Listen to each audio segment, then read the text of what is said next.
Hey guys, welcome back to another video, and in this video I will show you how you can block someone on the Krak app, that being another Krak user.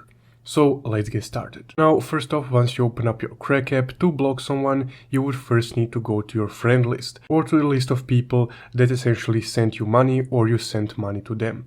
So you can find this right here under the friends section, so just go ahead and tap on friends. Then here you would be able to see all the accounts that you have interacted with.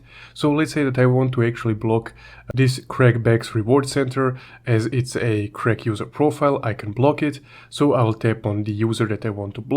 Then here you can see some previous transactions with that user, but to block them just go ahead and tap on the three dots in the upper right corner and then select block right here. Then are you sure that you want to block this person? You can just confirm it by just tapping block right here, and then this person will be blocked from there on. So essentially guys, that's how you can block someone on the Krak app. Thank you for watching.